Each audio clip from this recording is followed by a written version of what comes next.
Emong Daga! Sumuko na kayo! Napapaligiran na namin kayo! Wala na kayong tatakbuhan pa! Huwag na kayong lumaban! Hindi kami magpapahuli ng buhay sa inyo! Men! Hayong si Emong Daga at ang mga tauhan niya! Tumatakas sila! Salubungin niyo sa kabila! Tandaan niyo, shoot to kill ang order sa kanila! Kaya kapag lumaban, do your job! Yes, sir! Malaking accomplishment ito. Tiyak na dagdag rango na naman kapag nabigwit natin siya. Saluhin niyo ang bala ko!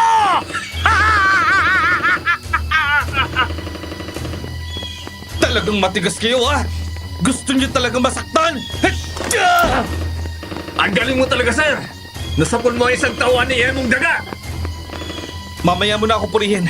Hindi pa natin nahuhuli si Emong Daga. Hayun siya sa malaking puno ng mangga. Nasukol ka na namin, Emong Daga! Sumuko ka na! Hindi ako sasama sa inyo! Yeah! Matigas ang ulo mo, ah! Men! Open fire! Sir, sayang pagkakataong ibinigay natin sa kanya. Hindi niya pinahalaga ng buhay niya. Wala tayong magagawa. Lumaban siya eh. Sa dami ng bala ng tumama sa kanya, malabo na siyang mabuhay pa. Sige na, kunin niyo ng bangkay niya. Sir, walang bangkay na Emong Daga dito. Ano? Paano mawawalang bangkay niya? Kitang-kita naman nating lahat na natamaan siya, di ba? Bumagsak pa nga siya dyan sa likuran ng puno. Nasa pool pa nga siya sa binte at sa tingin ko, naputol pa yun eh. Pero wala nga ang bangkay niya dito, sir. Putol na pa ang meron dito. Yun ang naiwan dito.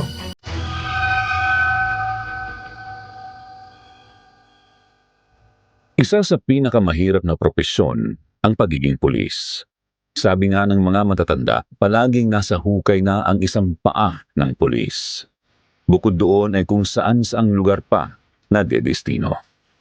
Hindi lahat ng kasong mahahawakan ng isang pulis ay madaling lutasin. Mayroon mga kaso na napakahirap tapusin. Isa na po ang kasong nahawakan ko noong ako ay 30 anyos pa lamang, Sir Jupiter, na nangyari sa isang malayong bayan ng Nueva Ecija. May ilang dekada na ang nakakaraan. Hindi ko na lang po babanggitin ang mismong baryo para na rin sa kapakanan ng mga taong nasasangkot sa aking karanasan dahil hanggang sa kasalukuyan po, dito pa din ako nakatira. Dito ko na rin kasi natagpuan ang aking pag-ibig. Sa ngayon po, retirado na akong pulis pero ang pangyayaring yun ay hindi ko makakalimutan kaya sa tulong ng aking apo na nagsulat nito, may kikwento ko po sa inyo ng malinaw ang lahat. Mga giliw kong listeners, samahan niyo po ako sa pagbabalik tanaw ko sa aking nakaraan.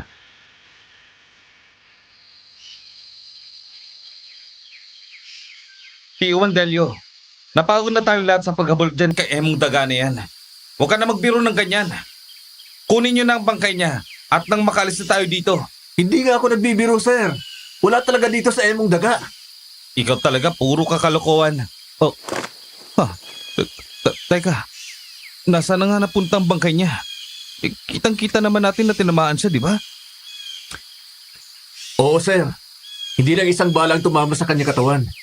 Kaya nang bumagsak na siya, ay iniwanan na siya ng kanyang mga kasama. Kasi talagang patay na siya. Pero ayan lang ang nandyan, oh. Putol na binte at sa palagay ko, ay sa kanya yan. Kung naputol lang isa niyang paa, ibig sabihin, ay hindi pa siya gaano nakakalayo. Hanapin natin siya sa paligid. Sir, baka naman totoo ang balita na sa Emong Daga ay may anting-anting. Kalokohan yun. Kumilos na kayo. Tsak na hindi pa yun nakakalayo. Mayroon na siyang sugat. Kaya alam ko nandito pa rin siya. Hinanap pa namin sa paligid ng lugar na yon si Emong Daga. Bawat malalaking puno na naroon ay pinuntahan namin para tignan pero hindi na namin nakita si Emong Daga. Hanggang sa pasukin namin ang isang malaking bahay.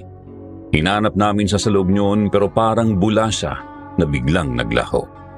Nang pasukin namin ang isang kwarto ng bahay ay doon namin nakita ang malalaking garapon na may nakalagay na mga parte ng katawan ng tao kagaya ng mga puso, atay, utak at mga putol na kamay.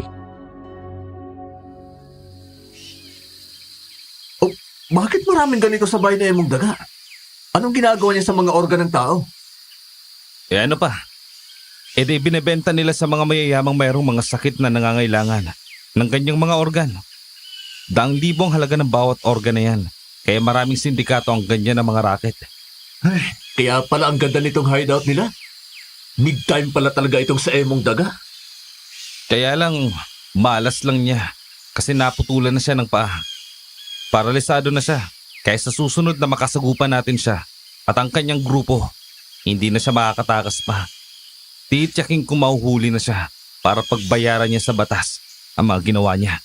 Sir, may maleta dito, puno ng pera. Ito siguro ang mga napagbenta nila. Hindi na naitakas at bigla nating salakayin itong hideout nila. Kunin niyo ang lahat ng mga ebidensya. Magagamit natin yan laban kay Emong Daga. Yes, sir. Makalipas ang mahabang oras ng paghahanap, umalis na kami sa lugar na yun kasama ang bangkay ng ilang tauhan ni Emong at ang mga ebidensya. Matapos madala sa punerarya ang bangkay, nagtuloy na kami sa presinto para gumawa ng report. Isinurrender namin ang mga ebidensyang nakuha namin. Uuwi na sana kami ni PO1 Delio nang ipinatawag kami ni Major Maning. Kaagad kaming nagpunta sa kanyang opisina. Hindi siya makapaniwala sa mga kwento namin tungkol kay Emong Daga. Ganun pa man, binigyan niya kami ng bagong assignment. Top priority daw ang kaso ng kanyang pamangkin na ilang araw na ding nawawala. Kaya gusto niya kaming ipadala sa baryo. Ayon kay Major Maning, kinatatakutan ng baryong pupuntahan natin dahil sa dami ng mga naglipa ng aswang doon na pumapatay sa mga taga ron. Kailangan nating paghandaan ang pagpunta ron. Dapat ay meron tayong alam kung paano labanan ng mga aswang. Sir, hindi ba't hindi ka naman naniniwala sa swan? Kasi sabi mo wala ka pa namang nakikita na kagaya nila. Oo nga, pero kailangan pa rin natin makasiguro. Kailangan meron tayong magagamit na panlaban sa kanila. Baka hindi uubra ang baril natin eh. May kakilala akong albularyo na taga roon sa amin, sir. Kung gusto mo ay puntan muna natin siya para makakuha tayo ng mga impormasyon tungkol sa mga aswang. Ang alam ko ay marami ng karanasan si Mang Palermo sa ganyan. Sige, puntaan natin siya. Totoo man o hindi ang aswang, kailangan pa rin natin maging handa. Pinuntahan namin ni PO1 Delio ang albularyong kakilala niya. Binigyan naman kami ng ilang mahalagang impormasyon tungkol sa aswang. Pinahiram din kami ng 2 benditadong patalim para magamit na panlaban sakaling hindi pwede ang baril. Nang sumunod na araw nga, bumiyahe na kami ni PO1 Delio papunta ng Laur, Nueva Ecija. Nang makarating kami sa bayan, sumakay pa kami ng jeep papunta sa malayong baryo na malapit sa bundok na siyang pupuntahan talaga namin. Sa biyahe pa lang, nadaanan na namin ang malawak na bukirin at ang malalawak na kakahuyan. Makalipas ang mahabang oras, bumaba na kami ng jeep nang malaman namin sa driver ng jeep na paglampas ng arko na sinasabi niya ay yun na ang daanan papunta sa baryo na hinahanap namin. Ang daan daw na ito, ang daan papunta sa baryo ni na Alma. Sa tingin ko, malayo pang lalakarin natin. Parang nasa paanan na yata ng bundok ang baryo na yon. Iniisip ko nga kung tama ba ang mga sinasabi ng mga napagtatanungan natin tungkol sa baryo na pupuntahan natin. Palagay ko ay tama naman, Sarge. Ito na nga ang kalsada na sinasabi nila kasi ang ibaba nito ay bangin at ilog. Ayun sa ibaba ang ilog, tingnan mo. Talaga palang liblib na lugar ang pupuntahan natin. Kakaiba talagang aura ng paligid. Lalo na kapag ganito ang makikita mo. Puro kakahuyan at matatas na damo. Talasa mo ang pakiramdam mo. Baka may mababangis na hayop na nagtatago sa paligid. Saklolo! Tulong! Pigilan yung kalabaw! Naku, yung kalabaw nagwawala habang hinahatak yung kariton na sakay yung babae. Papunta dito sa atin, sir. Tumabi tayo, baka suwagin tayo ng kalabaw, sir. Hawakan mo ang bag ko. Tutulungan ko yung babae. Tulong! Saklolo, pigilan yung kalabaw! Ako, sir, mag-iingat ka. Baka hindi mo pa nakikita ang lahi mo, mabaog ka na kapag nasuwag ka ng kalabaw. Huwag mo ang sirayan ng konsentrasyon ko. Tumabi ka dyan at ako nang bahala dito. Halika dito. Lapit ka, kalabaw. Humanda ka sa akin, pipigilan kita. Tuloy-tuloy nga na tumakbo papunta sa aming direksyon ang nagwawalang kalabaw kaya nang malapit na sa akin ay dinakma ko ang lubid. Nang mahawakan ko yun ay hinatak ko ang lubid pero sadyang malakas ang kalabaw. Tuloy-tuloy na tumakbo at nagwala kaya nakaladkad ako. Padapa akong bumagsak sa damuhan. Nang mabitiwan ko ang tali kaagad akong tumayo. Hinabol ko ang kariton at nagpilit akong makasakay doon.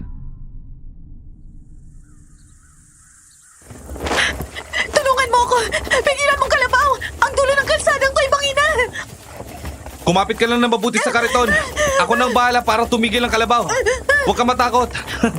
Kasama mo naman ako kapag nahulog ka sa bangin eh. Loko ka talaga! Kung tutulungan mo ako, gawin mo na! Pigilan mo ng kalabaw bago tayo mahulog sa bangin! Huwag ka magalala. Pagod na ang kalabaw mo. Hindi na to makakarating na bangin. Ayan o. Lawit ng andila kakatakbo. Basta pigilan mo siya! Ayan na! Malapit na sa bangin! Tumalo na kaya tayo! Huwag kang tumalon. Nakita mo nang gumagapang na ako dito sa kariton para makarating sa likuran ng kalabaw eh. Basta kumapit ka at pipigilan ko ito bago dumating ang bangin eh. Bawat hakbang nga ng nagwawalang kalabaw ay yumayanig ang buong kariton kaya mahigpit ang hawak ko habang gumagapang doon hanggang sa makarating ako sa likuran ng kalabaw. Pilit kong inabot ang lubid sa kanyang ulo. Nang makuha ko yun, buong lakas kong hinatak para pigilan sa pagwawala ang kalabaw.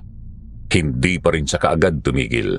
Nang makita ko ang isang lubid na nakakabit sa ilong ng kalabaw, yun ang hinatak ko dahil nasaktan ang kalabaw at napilitan siyang tumigil ng unti-unti sa pagwawala hanggang sa tuluyan siyang kumalma at huminto. Nakahinga ako ng maluwag. Nang tingnan ko ang babaeng nasa kariton, kaagad siyang bumaba dito. Maraming salamat sa tulong na ginawa mo. Joseph, yun ang aking pangalan. Ako naman si Alma. Alma bang sinabi mong pangalan? Oo, bakit parang nagulat ka? Meron kasi kaming hinahanap na Alma. Ha? Yung anak ni Kapitan Esther. Ako nga yun. Nanay ko si Kapitana Esther. Bakit nyo naman kami hinahanap? Pwede bang sa bahay nyo na lang natin pag-usapan ng tungkol sa pagpunta namin dito? Kami ang ipinadala ng tiyomaning mo. Sige, sa tingin ko naman mabuti kayong tao. Kaya isasama ko kayo sa aming bahay. Talaga mabuti kaming tao. Tingnan mo nga halos si Boyce na ang kanyang buhay para iligtas ka. Sino ka naman? Alalay ka ba ni Joseph? Kasama ko siya, Alma.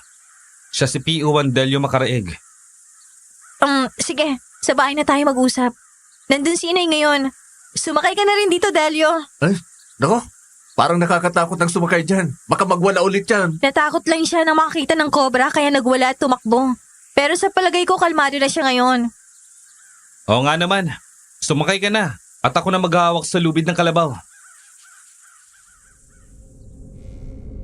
Sumang-ayon naman si P.O. Wandelio.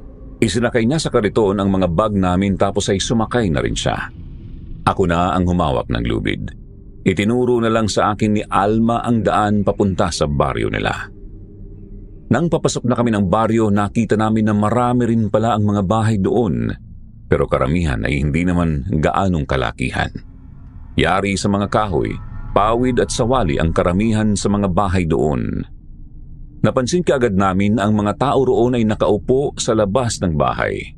Kagaya ng karaniwang gawain ng mga tao matapos ang taniman, nakatambay na ang mga tao at nag-uusap-usap. Napansin namin na lahat ng mga taong naroon ay seryosong nakatingin sa amin. Grabe namang makatingin ng mga tao rito. Para kaming kakainin ng buong buo ah. Oo nga Tumigil silang lahat sa mga ginagawa nila nang dumaan tayo. Mga bagong mukha kasi kayo dito kaya natural lang natitingnan nila kayo. Kasi nga marami ng kababalaghang nangyayari dito sa amin. Dahil yun sa kagagawa ng mga aswang. Totoo ba talagang aswang? Meron na bang nakakita sa inyo ng aswang na yon? Natural meron na. Kasi marami na silang nabiktima. Karamihan ay mga babae. Pero kung akong tatanungin mo, hindi pa ako nakakakita ng aswang. Pareho pala tayo. Hindi pa rin ako nakakakita ng aswang. Kaya nga, hindi pa rin ako naniniwala sa mga sinasabi nila. Makalipas ang ilang sandali ay sinabi ni Alma na papasukin ko na sa kanilang bakuran ng kalabaw. Kaya nang hatakin ko ang tali ng kalabaw ay pumasok na iyon sa bakuran. Tapos ay pinahinto ko ng mapatapat sa pintuan ng bahay ni na Alma, bumaba akong nauna sa kariton at inalalayan ko sa pagbaba doon. Noon naman lumabas ng bahay ang isang medyo may edad ng babae. Kagad na sinalubong si Alma habang nakatingin sa amin. Nakita ko na hinatak niya ng bahagya si Alma. Sino ang mga taong yan, Alma? Sina Joseph at Delio, Nay. Sila mga taong ipinadala ni Chumaning. Kung ganoon ay pulis ang mga taong to. Opo, Nay. Mas mabuti na sa loob na lang tayo mag-usap. Mahaba rin kasi naging biyahe nila eh. Tapos kailangan pang magamot ang mga galos nitong si Joseph. Bakit naman nagkaroon ng galos? Oo nga. Parang bagong sugat lang yan. Nagwala po kasi yung kalabaw nang makakita ng kobra. Kaya tumakbo papunta sa bangin pero nahabol ko at napatigil ko sa pagwawala. Yun nga lang, nagkaroon ako ng maraming galos. Nangkalad ka rin ako. Ay, nako. Ngayon pa lang ay nagkaroon agad kami ng utang na loob sa iyo. Salamat naman at ikaw nakakita kay Alma. Kung hindi ay baka napahamak ng anak ko. Hindi pa nga nakikita ang isa kong anak eh. Kaya ayoko na sana na magkaroon ng problema. Yun nga po ang dahilan kaya kami pinadala ni Major Manning dito. Para tulungan kayo na makita ang anak ninyo. Sige, pumasok na kayo at sa loob na natin ituloy ang pag-uusap para magamot na rin ang sugat nitong si Joseph. Sumang-ayon naman kami ni P.O. Delio. Pumasok kami sa loob ng bahay habang ipinapaliwanag namin kay Kapitana Esther ang mga plano. Palalabasin namin na pamangkin niya kami. Kailangan din naming itago ang tunay naming mga propesyon dahil hindi pa nga namin kilala ang aming kalaban. Mayroong maliit na bahay kubo sa likuran ng bahay nila at doon kami pansamantalang titira ni P.O. Delio. Napag-usapan din namin na mula sa oras na yon tatawagin namin ni Delio sa pangalan ang isa't isa para walang makahalata na mga pulis kami. Mukhang ito na nga ang pinakamahirap nating misyon. Mas madali kasing huliin ng isang kriminal kaysa sa isang aswang. Kasi kilala natin sila pero ang aswang, hindi natin alam kung paano makikita. Oo nga. Wala tayong ideya sa mga aswang. May naisip pa na bang parang kung anong gagawin natin, sir? Oh, hayang ka na naman. Napag-usapan na natin na tawagin mo lang muna ako sa pangalan ko. Oo nga pala. Ganon din naman ako sa iyo. Kalimutan muna natin na mga pulis tayo. Magkapatid tayo ha. Oo nga pala. Pasensya na. Sige. Kailan natin sisimulan na hanapin ang aswang na yun, Kuya Joseph? Sasama muna tayo kay Kapitana Esther. Ay, hindi pala. Siya Esther. Sa barangay hall. Kasi sabi niya, nagsasagawa na sila ng pagroronda tuwing gabi, di ba? Nang sumapit nga ang gabi, nakita namin ang mga kalalakihan na pumasok sa bakuran ni na Alma. May mga dalang itak at sibat ang mga yun. Ang iba naman ay may dalang lambat, kaya kaagad din kaming nagbihis ni P.O. Delio. Nagsuot din kami ng mga jacket para isukbit sa likod ng pantalon ng aming baril. Dinala na rin namin ang patalim na ipinahiram ng albularyong kakilala ni P.O. Delio. Lumabas na kami ng kubo. Napatingin ang mga kalalakihang naroon nang lumapit kami. Noon naman lumabas ng kanilang bahay si Kapitana Esther. Mga kasama, sila ang mga pamangkin ko na bagong dating lang. Anak ng pinsan ko. Magbabakasyon lang sana dito sa amin kaya nga lang. Ganoon naman ang nangyari sa aking anak na si Rosita. Kaya tutulong na lang kami sa inyo sa paghahanap sa mga nawawalang tao na nabiktima ng aswang. Malas naman pala ang pagbabakasyon nyo rito. Nagkataon pang namimirwisyo ang mga aswang. Kaya nga eh. Isa pala ang pinsan naming si Rosita sa mga nabiktima niya. Ako nga pala si Joseph. At ito naman ang kapatid ko, si Delio. Ako naman si Nando. Kaibigan ni na Rosita at Alma. Nandito rin ako para tumulong maghanap kay Rosita. Nag-aalala na rin ako ng sobre. Ilang araw na siyang nawawala. Kapag nagsimula ng kumalat ang dilim, magsisimula na rin tayo magronda. Sana sa pagkakataong ito ay mahuli na natin ang mailap na aswang na yon. Darating ang oras na magkakamali din siya, Kapitana Esther. Hindi sa lahat ng pagkakataon, ay matatakasan niya ang mga kasalanang ginawa niya. Kapag nahuli natin ang aswang na yon, hindi sapat sa kanyang madaling kamatayan. Dapat ay unti-unti. Baabalatan ko siya ng buhay. Tama ka, Lando. Yun ang dapat na mangyari para pagsisihan muna niya mga kasalanang ginawa niya bago siya mamatay. Siya nga pala, Joseph, Delio. Itong si Lando, ang nobyo ni Rosita. Ganun ba? Kaya pala suko hanggang langit ang galit mo sa aswang na yun. Totoo yan, pare. Sinira ng aswang na yon ang lahat ng mga pangarap namin ni Rosita. Kaya pagbabayaran niya ito ng mahal. Tayong maniningil sa kanya, Lando. Napabuntong hininga na lang ako habang nakatingin kina Alma at Lando. Ramdam ko ang paghihirap ng kalooban nila. Nakita ko ang galit sa mukha ni Lando kaya naisip ko na mahal niya si Rosita. Maya-maya lang ay nagyaya na si Kapitana Esther na magsimula na kaming magronda. Kaya lumakad na kami at nagsimulang ikutin ang baryo.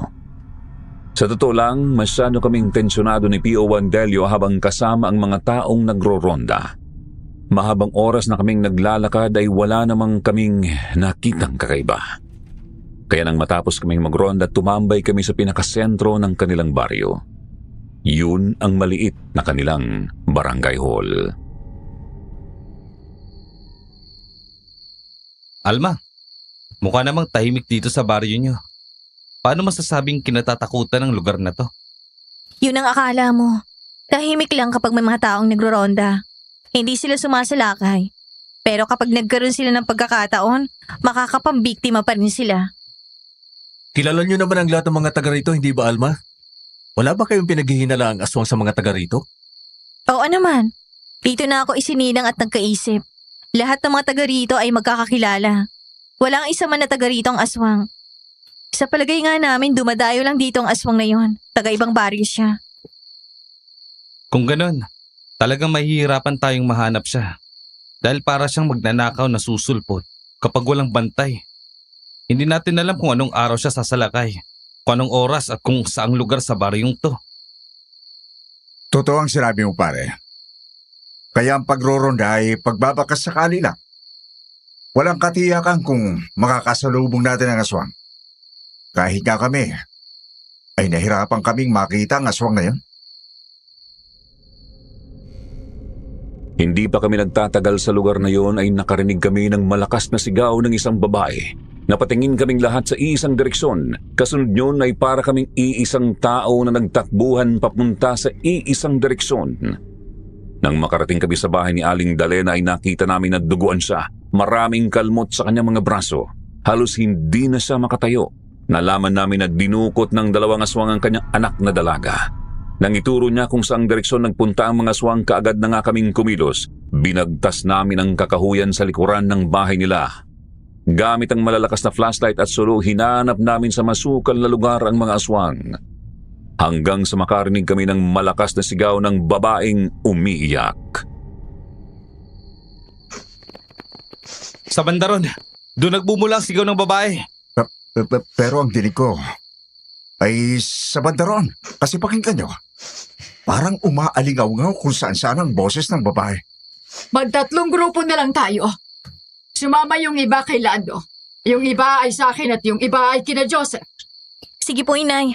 Ako na yung sasama kina Joseph. Sa akin ka na sumama, Alma. Hindi kabisado ni na Joseph ang lugar na ito. Kaya sila na lang ang sasamahan ko. Huwag na tayo magkaksaya ng oras. Baka ito na ang pagkakataon para makita natin ang aswang na yon. Tayo na! Sumama sa amin si Alma at ang dalawa pang lalaki. Mabilis naming binagtas ang direksyon kung saan ko narinig ang malakas na sigaw ng babae. Sina Lando naman ay sa kabilang direksyon pumunta. Sina Kapitana at ang iba pang nagro-ronda ay iikutan daw nila kami. Tuloy-tuloy kaming tumakbo. Ilang sandali pa huminto kami at muling nakiramdam sa paligid. Muli naming narinig ang sigaw ng babae kaya muli kaming tumakbo. Di nagtagal, muli kaming tumigil. Tumingin sa paligid. Hindi ko na marinig ang sigaw ng babae. Saan na kaya sila pumunta? Sa tingin ko, napatahimik na nilang babaeng dinukot nila. Malabo na natin silang makita. May paraan pa para masundan natin ang mga aswang na yon. Tingnan niyo mga nahawig na damo. Ang dami ding nabali sa maliliit na sanga ng puno. Tsak na dito sila dumaan.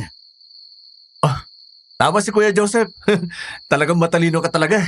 Sige, tayo na para masundan pa natin sila. Baka naman nasa paligid lang ng mga damuhang ito ang mga aswang na tumangay sa babaeng yon. Talasan niyo ang mga mata niyo. Kayo na mga aswang! Pasan-pasan yung babae! Mga kasama! Nandito ang aswang!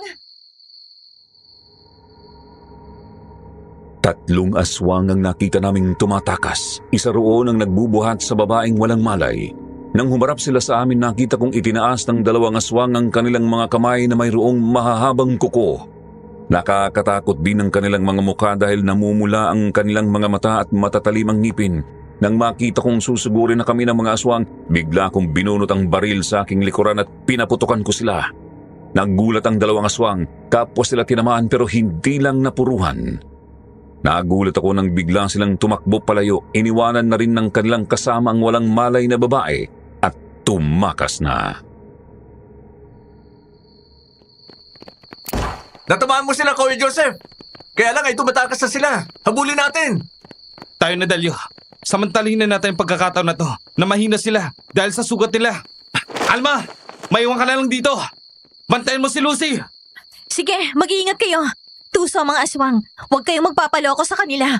Huwag kayo basta magtitiwala. Wala kang dapat na alalahanin sa amin. Bahagi na to ng trabaho namin.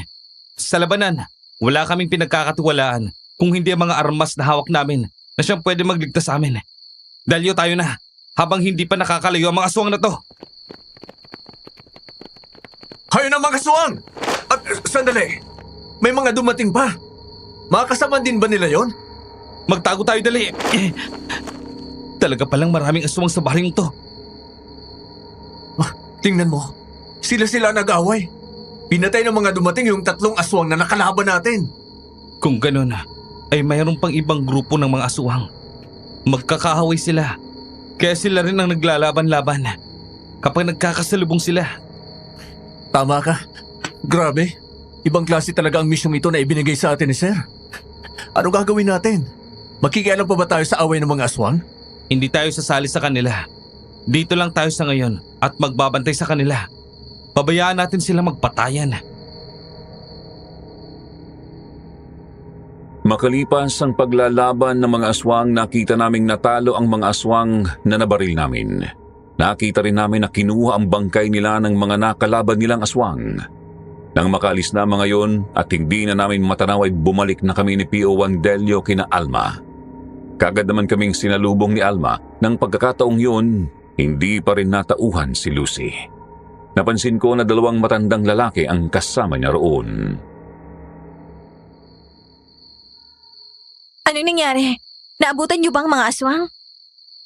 Patay na ang 3 aswang na yun, Alma. Pero hindi kami nakapatay sa kanila. Kung hindi kayo, sinong pumatay sa kanila? Mga kapwa din nila aswang ang pumatay sa kanila. Kinuha din nila ang mga bangkay. Ibig sabihin, magkakalaban din dito ang mga aswang.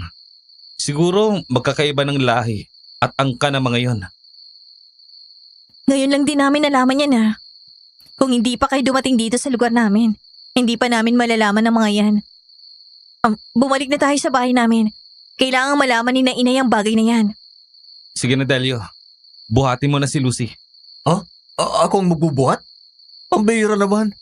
Pagod ako kakatakbo tapos ngayon ako pa ang magbubuhat? Sige na. Huwag ka na magreklamo. Buhatin mo na para makauwi na tayo. Sumunod naman sa akin si P.O. Delio. Nilapitan niya ang walang malay na si Lucy. Kaso nang bubuhatin na niya yon ay biglang nagising at dahil hawak na niya ang mga hita niyon at ang mukha niya ay malapit na rin sa mukha. Inakala ni Lucy na siya ang aswang na dumukot sa kanya kaya bigla ulit iyong nagsisigaw at sinampal si P.O. Delio. Kaagad na bumangon si Lucy at nang makita si Alma ay nahimasmasan na yun. Tutok naman ni P.O. Delio ang namumula niyang mukha nang lumapit sa akin.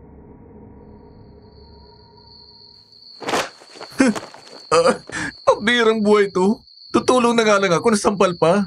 Hindi lang isa kundi 3 beses pa. Ikaw naman kasi. Dapat tinignan mo muna kung magigising na siya. Nako, Pasensya ka na daw, sabi ni Lucy. Nabigla kasi siya nang magising. Hindi ka rin niya kilala kaya nagwala siya at nasampal ka. Sige, ayos lang ako. Alma, mabuti naman at naabutan niyo ang mga aswang. Nailigtas niyo si Lucy. Teka, nasa ang mga aswang? Nabaril po sila ni Joseph. Kaya nga lang inakatakas sila. Pero nung sinundan nila, pinatay din yun ng mga kapwa nila aswang. Pinatay sila ng kauri nila? Pero bakit? Yun po ang hindi namin alam. Hindi na kami nagkaalam sa pag-aaway nila. Pinabayaan na lang namin sila na magpatayang kasi pare-pareho naman silang salot. Tama lang ang ginawa niyo, Joseph. Ang mahalaga ay ligtas kayo. Ligtas din si Lucy. Sana, kung nandito lang sina Joseph ng mga panahong dinukot ang kapatid mong si Rosita, baka nahabol din natin sila. Huwag po kayo mawala ng pag-asa, Chester. Habang wala tayong nakikitang bangkay ni Rosita, ay maaaring buhay pa rin siya hanggang sa mga oras na to. Siya nga naman, Nay. Kaya wag na kayong umiyak. Kapitana Esther, anong balita? Nakita niyo ba ang mga aswang? Kasi kami wala kaming nakita sa direksyong pinunta namin eh. Wala kaming nakitang aswang. Pero sila Alma at Joseph, naabutan nila ang mga aswang at nabawi nila si Lucy. Nailigtas no si Lucy? Mabuti naman kung gano'n. Nasaan ang mga aswang? Napatay niyo ba? Oo. Patay na sila. Nabawasan ng salot sa baryong to. Pero hindi pa rin tayo dapat maging kampante. Dahil mayroon pang ibang lahi ng mga aswang ang gumagala dito.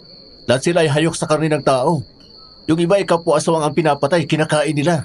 Mabuti naman kung gano'n nang mabawasan ang mga salot. Teka. Bakit meron kayo mga baril? Isang galing ang mga baril. Kay Chester. Ipinahiram sa amin. Di ba, Chester? Oo, Galando. Baril lang namatay kong asawa ang ipinahiram ko sa kanila para may magamit sila kapag sumama sa atin. Kayo talaga. Kapitana Esther, meron pala kayong baril sa bahay nyo. Dapat ay pinahiran nyo naman ang isa sa akin. Para may nagagamit din ako kung sumasama sa inyo kapag nagro-ronda tayo. Aba hindi ko naman alam kung marunong kang gumamit ng baril. Hindi ka naman kasi nagsasabi. Ito kasing mga pamangkin ko alam ko nang marunong kasi mga security guard ang mga yan. Delio, baka pwede naman akong makahawak ng baril na yan sa susunod nating pagronda. Aba, hindi pwede. Sa akin ibinigay ni Chester to. Yung kay Kuya Joseph, baka pwede mong mayram. Ay lalong hindi pwede. Sa akin pinahiram to ni Chester kaya ako ang hawak nito. Tuwing may ronda tayo. Halika na, Delio. Mauna na tayong umuwi. Oo, Kuya Joseph. Sige po, Chester. Mauna na kami sa inyo. Nakita ko na nagkamot na lang ng ulo si Lando habang nakatingin sa amin. Naisip ko na gusto lang niyang magyabang kay Alma kaya gusto niyang magkaroon ng baril. Pero dahil hindi namin napagbigyan, parang napahiya siya kina Alma. Tuloy-tuloy na kaming umuwi ni Pio Wandelio. Kagad kaming tumuloy sa kubo namin at nahiga sa mga papag na naroon. Nang mga sumunod na gabi, patuloy kaming sumama sa pagroronda. Dahil doon, nakabisado na namin ang pasikot-sikot sa baryo. Kagaya ng mga nakaraang gabi, naging maayos naman ang aming pagroronda. Mabilis ang paglipas ng mga araw at sa bawat araw, nagiging malapit kami sa isa't isa ni Alma. Minsan nga na nakatapos kaming magronda ay nakaramdam na ako ng pagod kaya nagtuloy na ako sa kubo namin. Sumunod naman sa akin si Pio Wandelio. Di nagtagal ay narinig namin na mayroong kumakatok sa pintuan. Nang buksan ko yun, nakita kong naroon si Alma. Oh, Alma, bakit nandito ka? Kape tayo. Bakit hindi ka pa nagpapahinga? Malalim na ang gabi Alam mo naman na hindi kami kaagad natutulog. Mahaba pang gabi kaya tsak na anumang oras, maaaring sumalakay ulit ang mga aswang. Ilang gabi na tayo nag-ronda. Tahimik naman ang paligid. Baka naman yung mga aswang ay nasa ibang lugar na din kumagala ngayon. Kasi alam nila na delikado na sa lugar na ito. Kagaya ng alam na natin, hindi lang iisang aswang na gumagala dito sa aming lugar. Kahit namatay na sila, hindi pa rin tayo makakatulog ng panatag. Dahil meron pang ibang aswang na gumagala dito. Kayo mismong nakatuklas niyan. Oo, tama ka nga. Kaya pala sabi ng tiyo maning mo, kinatatakutan talaga ang baryong to. Kaya nga marami nang umaalis dito. At lumipat sa ibang lugar. Lalo na yung mga pamilya na nakaranas ng kalupitan ng aswang. Kung hindi nga lang kapitanan ng barangay na ito si Inay at hindi nawala si Rosita, baka umalis na rin kami dito. Ibig sabihin pala ay nandyan pa sa harapan ng banyo ang mga kasama nating nag-ronda kanina? Oo, nandyan pa silang lahat. Wala pang umuwi. Abay, pasensya ka na. Hindi namin alam. Akala namin ayos na yun.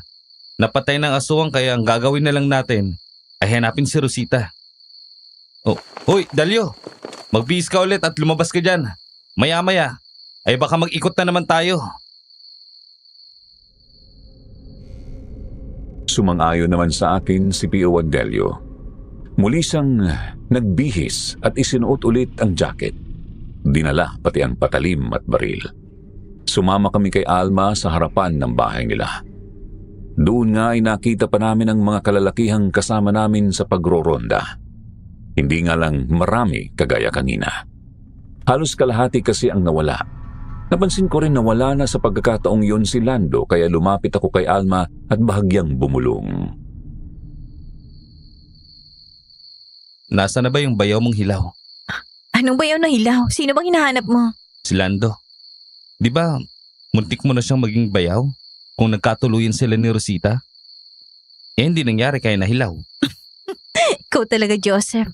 Palabiro ka rin pala. Umalis siya at ang grupo niya. Sila munang magroronda. Magpapahinga muna tayo dito. Pagdating nila tayo naman ang iikot para palaging may nagbabantay. Ah, ganun pala. Mabuti nga ang ganyang paraan.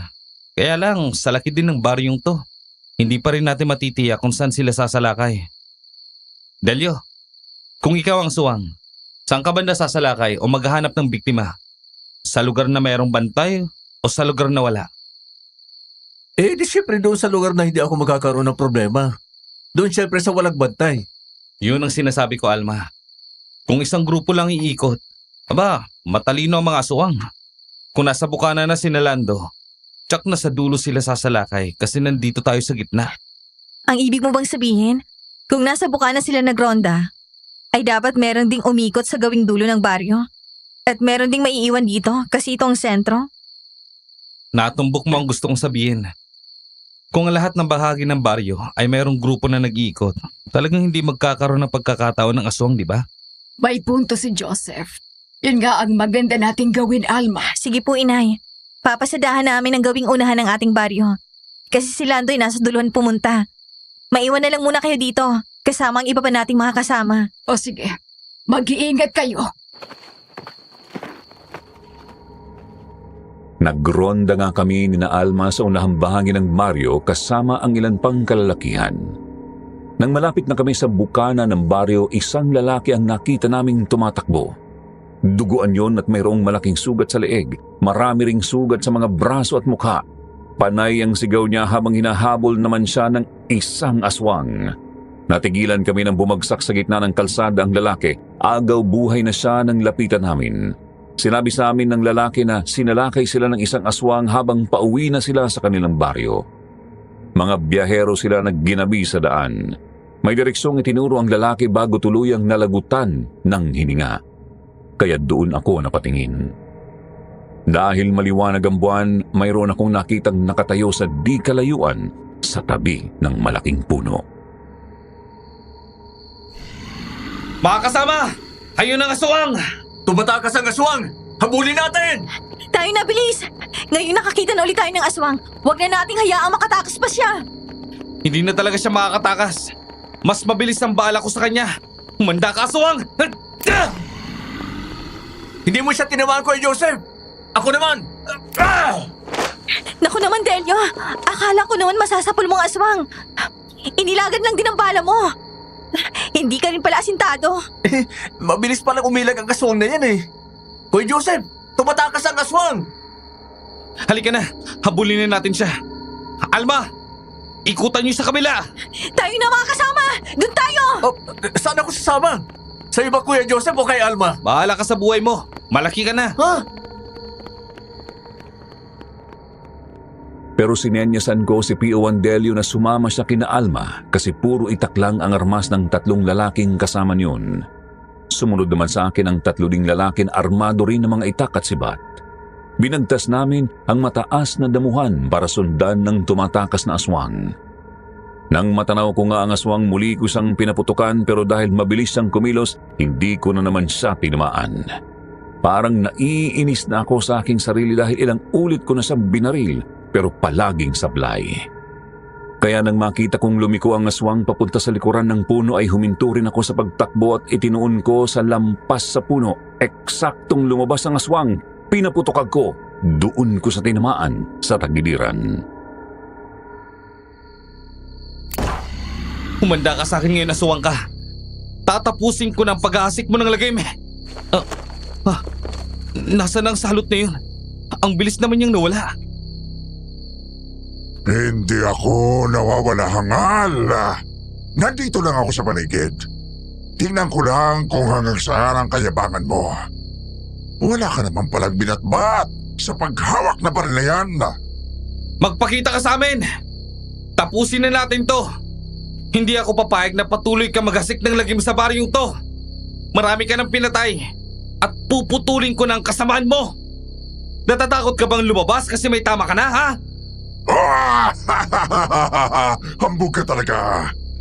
Sakala mo ba ay mapipigilan mo ko sa paghawak ng baril na yan? Walang magagawa yan laban sa akin.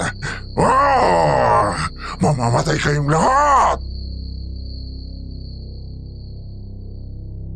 Nagulat ako nang biglang tumalon mula sa itaas ng puno ang aswang. Bumagsak siya sa harapan ko. Tinabig niya ang aking kamay kaya nabitiwan ko ang aking baril. Tapos ay inatake ako ng aswang. Nagawa kong makalayo ng kaunti pero tumama pa rin sa aking mukha ang kuko ng aswang. Ramdam ko ang hapdi ng masugatan ng aking mukha. Humagos doon ang mainit na dugo. Susugurin pa sana ako ng aswang nang tagain siya ng mga lalaking kasama ko. Kaagad siyang umatras. Nang makabuelo siya, muli siyang umatake. Kinagat niya sa balikat ang isang lalaking kasama ko. Nang tagain naman siya ng isa ay sinalulang niya ng kamay yun.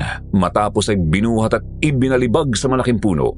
Para lang siyang puno ng saging na bumangga sa puno. Talaga nga palang malakas ng aswang.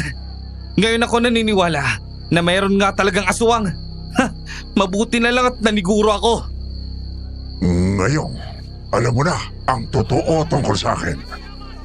Tatapusin na kaya pati ang 2 mong kasama. Kakainin ko ang puso mo. Mamamatay ka! Kung ganun ay lalabanan kita hanggang sa makakaya ko. Kung gusto mong makaya ng puso ko, paghirapan mo. Patayin mo muna ako. Kung ganun, ayun ang gagawin ko. Papatayin talaga kita.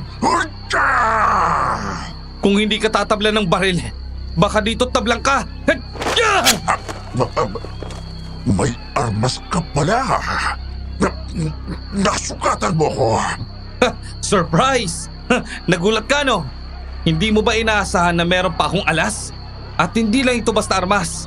Makakain itong patay ng mga halimaw na kagaya mo. Masakit ba ang sugat mo, ha? Naisan mo ko. Mabuti na lang at hindi mo ako napuruhan. Papatayin kita!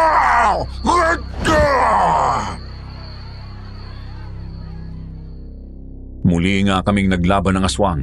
Sinaksak ko siyang muli pero sinalo niya ang aking kamay. Gusto niya naman akong kagatin pero pinigilan ko ng isang kamay ko. Noon ko muling naramdaman ang pagbaon ng matatalim niyang kuko sa aking braso. Dahil nagpambuno na kami. Mas binigyan ko ng atensyon ng matatalim niyang mga pangil na gusto kong kagatin sa leeg. Nang makita yun ng aking mga kasamahan ay kaagad din silang kumilos. Dinampot ang kanilang mga itak at sinugod ang aswang. Pero bago nila mataga iyon ay kaagad na bumiling ako kaya't ako ang napunta sa ibabaw.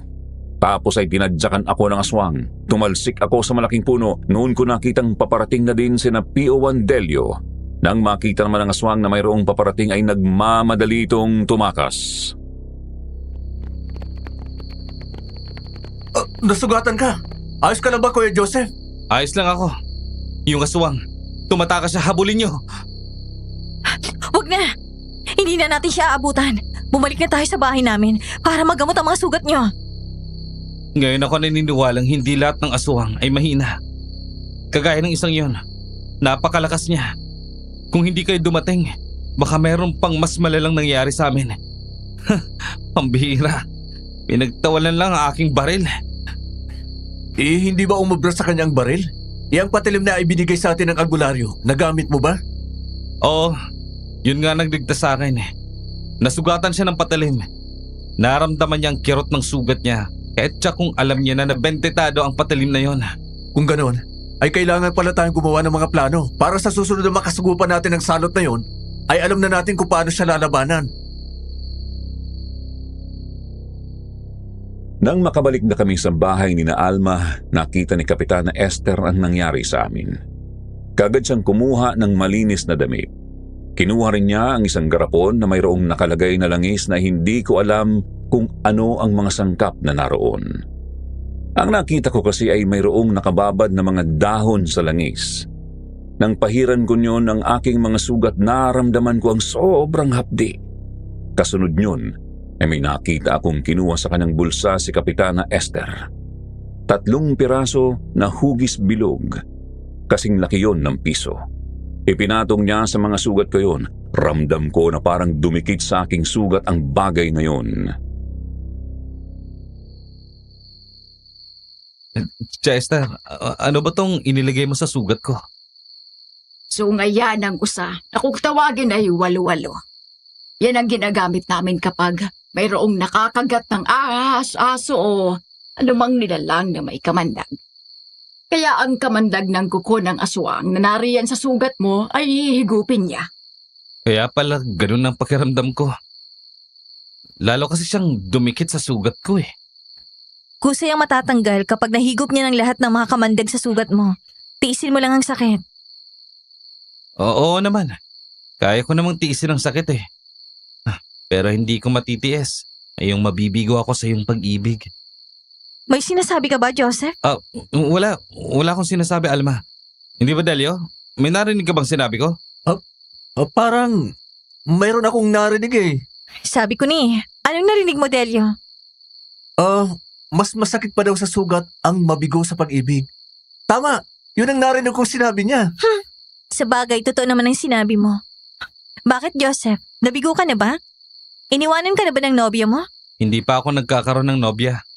Huwag mo na nga akong bulahin. Gwapo ka't mabait, tapos may trabaho. Kaya malabo na hindi ka pa nagkaroon ng nobya. Sa klase ng trabaho namin ni Delio, kung saan-saan kami nakakarating kaya wala kaming nagiging panahon sa aming mga sarili.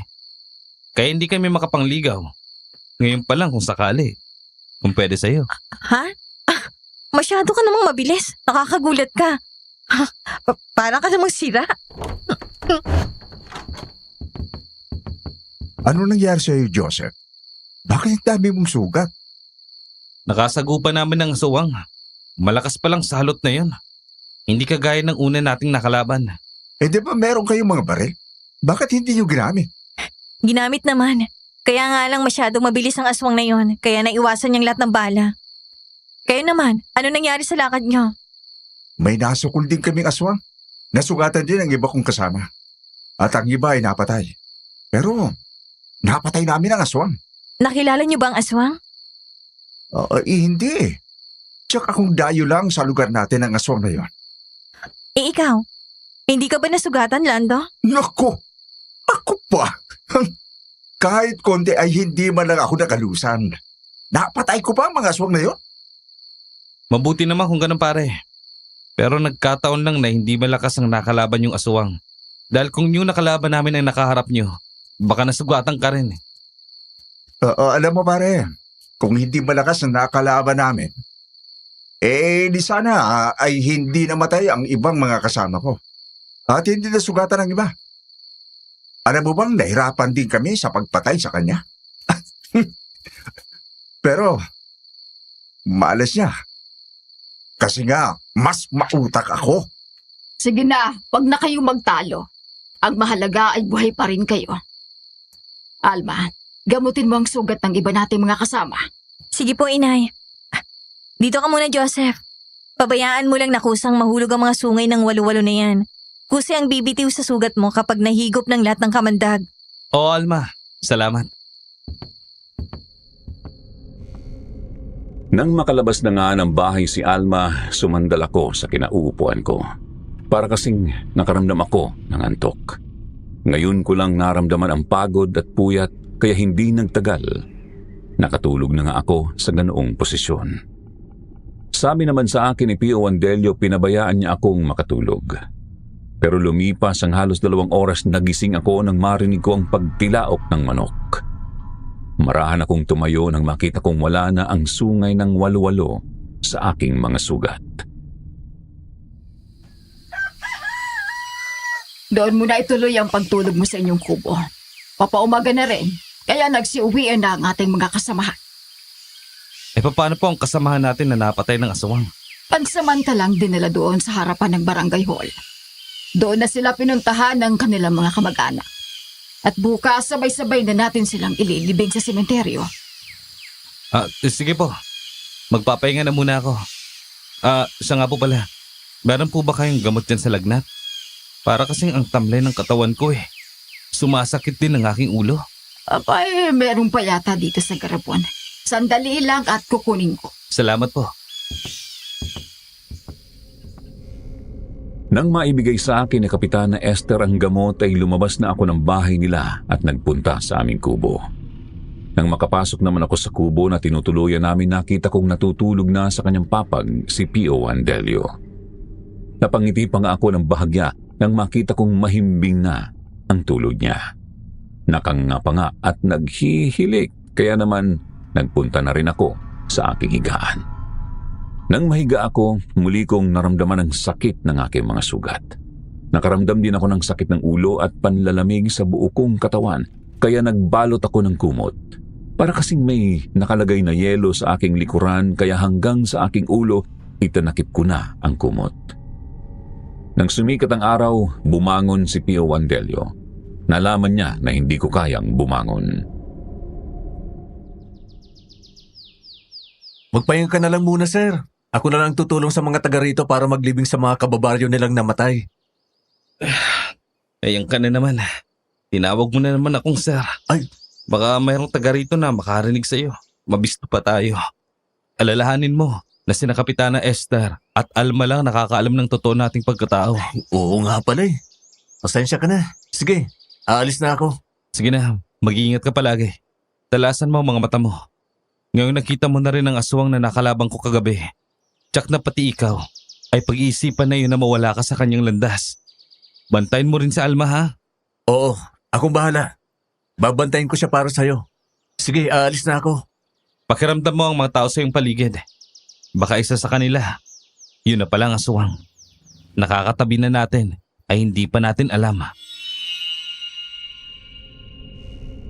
Nang makalabas na sa kubo si Pio Wandelio, bumangon ako at kinuha ang aking jacket. Isinuot ko yun dahil talagang nakakaramdam ako ng lamig. Naglagay din ako ng medyas matapos ay nagbalot ako ng kumot. Makalipas lang ang halos kalahating oras, muling bumukas ang pintuan ng kubo. Nakita kong pumasok doon si Alma. May dala siyang pagkain na nakalagay sa tray. Kanin at ulam na may kasamang isang tasa ng kape.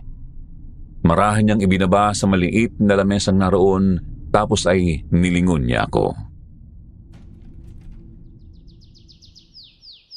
Sabi ni Delio, masama daw ang pakiramdam mo. Kaya dinalhan na lang kita ng almusal mo dito. Halika na, kumain ka na. Mamaya na lang ako kakain, Alma. Masama nga ang pakiramdam ko eh.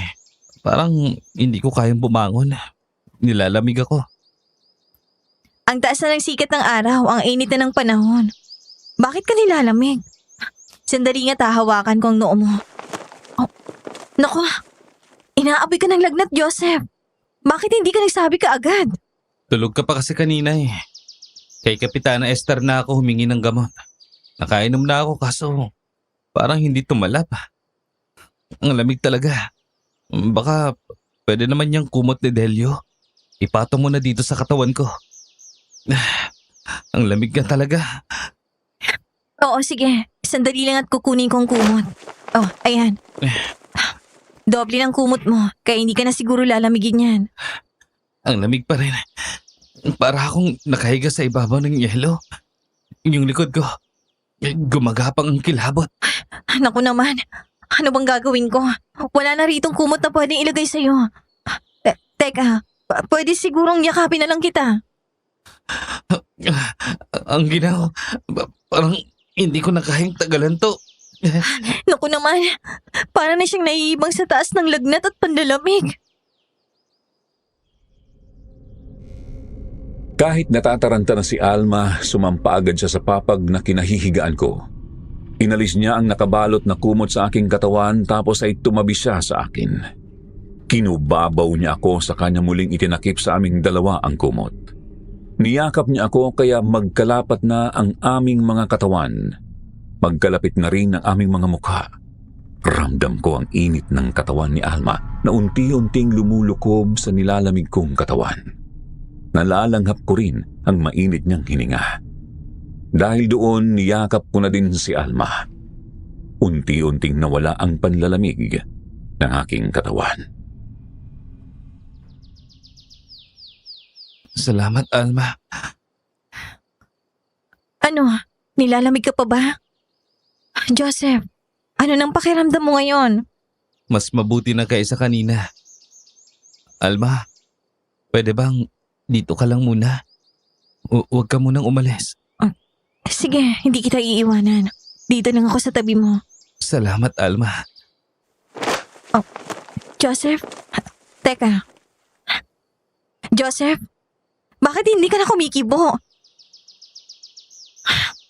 Kala ko kung ano na. Nakatulog na pala siya. Makalipas ang mahabang oras, nagising ako. Naramdaman ko na mayroong mabigat na nakadagan sa aking katawan. Nalaman ko na naroon pa rin si Alma. Hindi pa rin siya umaalis. Nakatulog na rin pala habang nakayakap sa akin kaya hindi ko na lang siya ginising.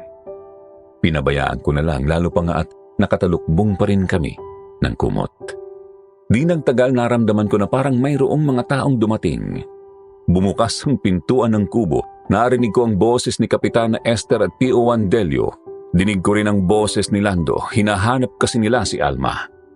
Di nagtagal ay naramdaman ko na mayroong humawak sa kumot kaya't ipinikit ko ang mga mata ko at nagkunwari pa rin akong tulog.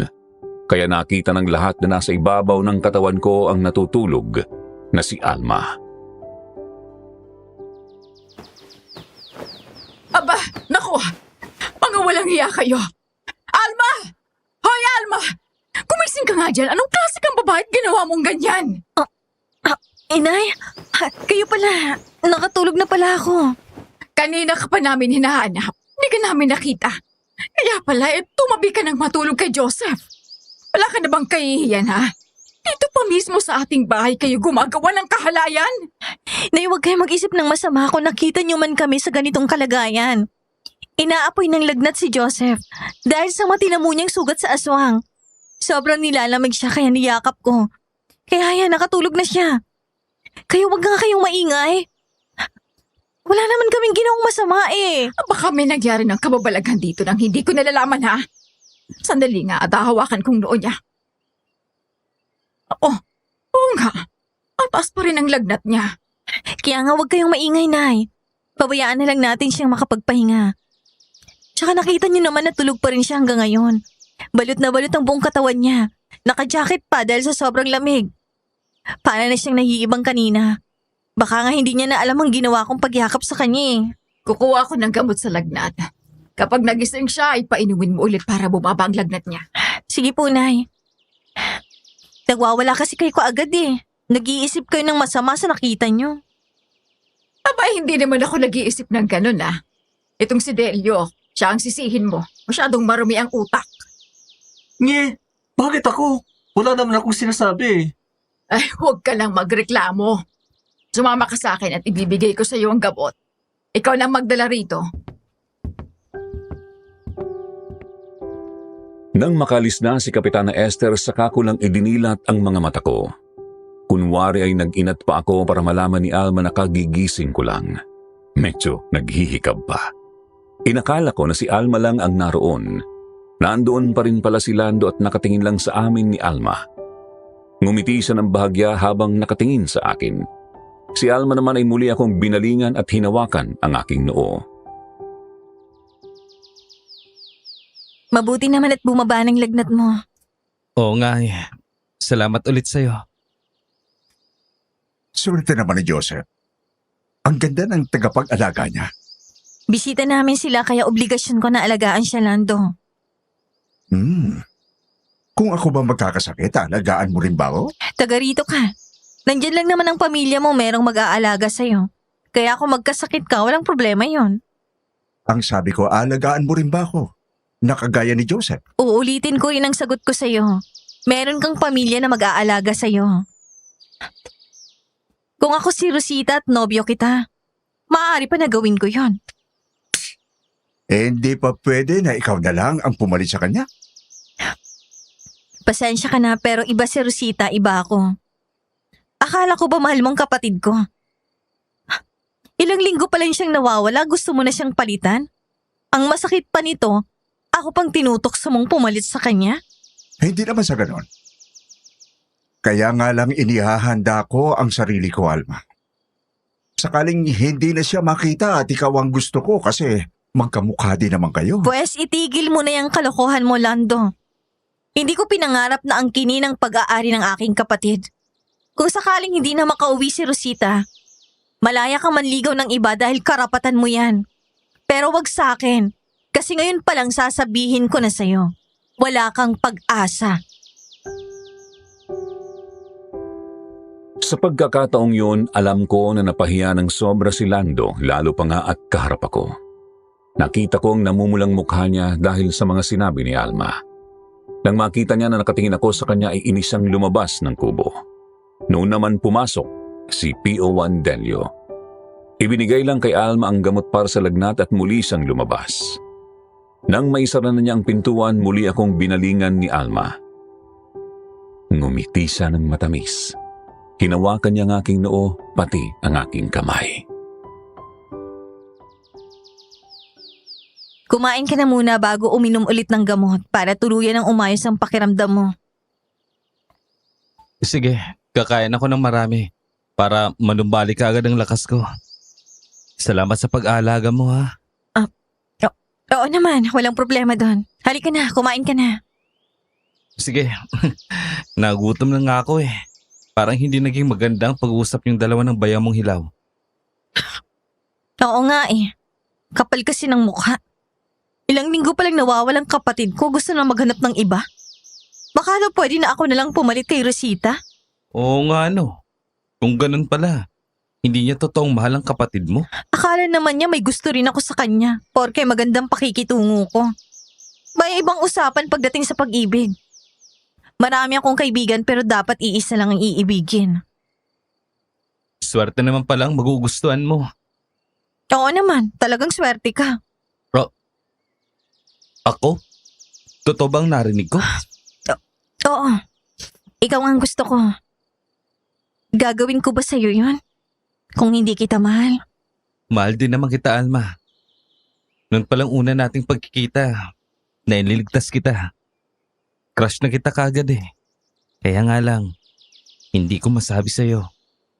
Baka kasi isipin mo na nagsasamantala ako kasi kailangan nyo ng tulong namin. Pero ngayong nagkasundo na tayo, masayang masaya ako, Alma. Nang yakapin ko si Alma, niyakap din niya ako ng mahigpit. Tapos ay hinagan ko siya sa labi. Noon namin narinig ang mga palakpak mula sa labas ng kubo. Nang lumabas kami ni Alma, nalaman namin na naroon pa pala si Lando. Hindi pa pala siya tuluyang umalis, kaya narinig niya ang lahat ng pinag-usapan namin. Parang nang uusig ang mga tingin niya nang humarap ulit sa amin. Galit siya nang muling lapitan si Alma, tapos ay ako ang hinarap niya. Kung ganon, ay hindi kayo totoong pamangkin ni Kapitana Esther. Dahil kung totoong magkamag-anak kayo, isang malaking kalokohan ang magkaroon kayo ng relasyon. Eh ano ba kasi pakialam mo kung ano man ang gawin namin sa buhay namin? Wala naman tayong relasyon, di ba? Kaya wala kang karapatang magalit. Wala nga tayong relasyon pero ang panluloko nyo ang ikinagagalit ko.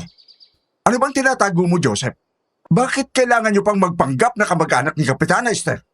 Sa palagay ko, wala naman akong dapat na ipaliwanag sa'yo. Kung nagkunwari man kami ni Delio na kamag-anak ni Alma. O sige, kung ayaw nyong ipaalam, di wag na. Pero ipapaalam ko sa lahat ng mga taong kasama natin ang pagpapanggap ninyo. Ikaw ang bahala kung yan ang gusto mo. Basta kami, wala kaming hinangad kung hindi ang kabutihan at kaligtasan ng mga taga rito. Kabutihan at kaligtasan ng mga taga rito ang iniisip nyo? Paano ba namin pagtitiwala ng mga taong mula pa lamang sa simula ay niloloko na kami? May dahilan kami kaya namin yung ginawa. Hindi namin kilalang lahat ng taga rito. Baka kasi kaharap na namin ng aswang. Hindi pa namin alam. Mga aswang na magaling magkunwari ang kalaban natin. Hindi sila basta-basta makikilala. Kaya naisip namin na magpanggap. Sa'yo nga parang meron akong naaamoy. Palagay ko ay tabang hinala ko. Kaya kailangan din namin mag-ingat sa'yo. Anong nararamdaman mo sa akin? Anong kalokohan ang pinagsasabi mo? Ako na lang ang nakakaalam noon. Kaya kapag may ginawa kang hindi maganda, ako mismo ang magsasabi sa mga taga rito kung anong klase kang tao. Kaya mag-iingat ka sa akin. Alam ko ang itinatago mong baho. Wala akong tinatago. Mag-ingat ka sa pagbibintang mo, ha? Hindi yun bintang. Sigurado ako sa kutob ko kasi malakas ang pakiramdam ko. Kaya tigilan mo ang panggugulo kay Alma. Bahala na nga kayo sa buhay ninyo. Diyan na kayo! Delio, ano ba yung sinasabi mo na alam mong lihim ni Lando? Abay parang namutla at kagad na umalis. Ano pa? Di yung pagiging seloso niya. At ang kagustuhan niya na maging asawa niya kapalit ng kapatid mo. Ang mukong natakot. Ano pa kayang sekreto niya? Ginamitan ko lang ng saywar, bumigay. Kilala ko yung si Lando. Barumbaro yan kaya mag-iingat kayo. Magaling din siyang manghikayat ng mga tao kaya tsak na ang nangyaring ito ay mabilis nakakalat. Ganoon na nga ang ginawa ni Lando. Kaya nang muling sumapit ang gabi, napansin ko na kakaunti na lang ang mga taong naroon para sumama sa amin sa pagruronda. Wala na si Lando at ang iba pa. Alam na namin ni Alma ang ibig sabihin yun. May mga taong naniwala sa kanya kaya wala na kaming nagawa kung hindi sabihin kay Kapitana Esther ang nangyari. Ipinaliwanag namin sa kanya ang lahat. Hindi naman siya tumutol sa aming relasyon ni Alma. Ipinaliwanag ni Kapitana Esther sa mga taga roon ang tungkol sa amin. Mga pulis kami at ipinadala roon para manugis ng aswang. Hindi kami nagpakilala ng tunay na pagkatao dahil hindi pa naman namin kilala ang kalaban. Naunawaan naman kami ng mga naroon kaya nga lang ay parang takot silang sumama sa pagroronda kung wala si Lando. Kaya walang nagronda ng gabing yon. Kaya kinabukasan 2 bangkay ang natagpuan. Sila yung mga kausap namin kagabi. Hindi kasi tayo nakapagronda kagabi kaya nagkaroon ng pagkakataon ng aswang para sumalakay. Siguro ay nangyari to. Pagkatapos natin mag-usap kagabi, inabagan sila ng aswang habang pauwi na sila. Sir, tingnan mo yung matandang lalaki na naroon sa tabi ng malaking puno. Nakatingin dito, oh. Kaya na hinala ang mga kilos niya. Oo nga no. Huwag kang magpapalat ha, na siyang pinag-uusapan natin. Alma, kilala mo bang matandang yon? Yung nakatayo sa tabi ng malaking puno na yon. Hindi ko siya kilala. Hindi naman siya taga rito sa amin. Kung ganon, kumilos na tayo, Delio. Doon ka sa kabila. Alisto ka ha. Lalapitan ko siya kapag nakapwesto ka na. Kaagad na kumilos si Pio Wandelio. Umikot siya sa kabila. Nang makita ko na nakapwesto na siya ay naglakad na ako palapit sa matandang lalaki. Nakita niya ako pero hindi sa tumakbo. Sa halip ay sinalubong niya ako kaya naman parang nagkaroon ng pagtatalo sa aking isipan. Naisip ko na kung aswang ang matanda at may kasalanan ay tiyak na tatakbo na kaagad. Pero siya pa ang lumapit sa akin. Bahagya lang siyang ngumiti sa akin tapos ay ibinaling niya ang kanyang paningin sa mga taong nag-uusyoso sa mga bangkay. Alam kong hindi ka pangkaraniwang tao. Sa tindig at porma mo ay alam ko na kung hindi ka pulis, isa kang sundalo, hindi ba? Taga saan ka, Tatang? Hindi ka taga rito, di ba? Hindi nga ako taga rito. Taga kabilang baryo ako. Ako si Manolo. Napadaan lang ako nang makita kong nagkakagulo ang mga tao. Alam kong nabiktima sila ng aswang. Pero ang nakakatuwa sa inyo, hinahanap niyo pa sa malayo ang aswang? Samantalang nandito lang sila sa baryo niyo? Ang ibig niyo po bang sabihin ay talagang nandito lang din sa baryo ang mga salot? Oo, tama ang narinig niyo. Nandito ang salot. Kaya nga kinatatakutan ng marami ang baryong ito eh. Kilala niyo ba kung sino ang salot na aswang, Tatang? Oo naman. Ang mga salot na aswang ay ang grupo ni Emong Daga na nagtatago dito sa inyong baryo. Si Emong, Si Emong Daga? Daga? Ang sinasabi niyo bang Emong Daga ay puto lang isang paa? Oo. Ang grupo nila ang naghasik ng lagim dito. Merong mga kamag-anak si Emong Daga. Hindi ko nga lang kilala kung sino-sino sila. Pero maniwala kayo sa akin. Nandito sila sa baryo nyo. Hawak din naman namin ang kaso ng taong yan eh. Ngayon ko lang naisip na kaya pala kahit nabistay na ng bala ang katawan niya, ay nabuhay pa siya. Kaya pala, isa pala siyang aswang. At yung mga natagpuan nating puso at atay ng tao sa mga garapon sa bahay niya, ay hindi pala nila ipinagbibili yun. Kung hindi pagkain pala nila na ini-stock, para kung sakaling hindi sila makapambiktima, ay hindi sila magugutom. Hanapin nyo ang kuta nila sa lugar na ito. Habang buhay sina Emong Daga at ang mga kamag-anak niya, ay hindi magkakaroon ng katahimikan ang lugar na ito. Alam kong itatanong nyo kung bakit marami akong alam sa kanila. Kasi nga ay galing sila sa aming lugar. Itinakwil ng aming baryo dahil masasama sila. Salamat sa impormasyong ibinigay niyo, Tatang. Ngayon ay magsasagawa kami ng mga plano para tugisin ang mga salot na yun. Nang makaalis na si Tandang Manolo, binalikan namin ni Pio Wandelio si Alma. Niyaya namin siya na muling mag-ikot sa baryo para tingnan ng mga lugar na maaaring pinagtataguan ng pangkat ni Emong Daga. Hanggang sa mapadaan kami sa tapat ng bahay ni Nalando. Nakita namin na nakatambay lang siya sa harapan ng kanilang bahay. Masama ang tingin niya sa akin. Halatang nagseselos siya at hindi niya kayang tingnan na magkasama kami ni Alma. Pumasok siya sa loob ng kanilang bahay at isinara ang pintuan, kaya nagpatuloy na lang kami ni na Alma sa pag-iikot sa baryo. Makalipas ang mahabang oras, bumalik na kami sa bahay nila. Kagaya ng dati, muli akong nilamig, pero kaagad akong uminom ng gamot.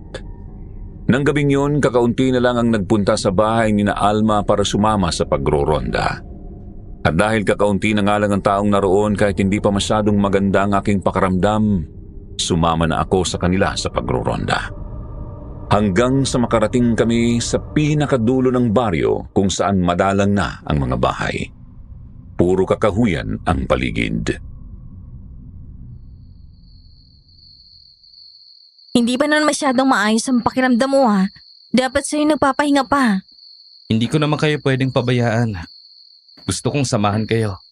Huwag ka mag-alala. Kaya ko naman ang sarili ko. Oo nga naman, Alma.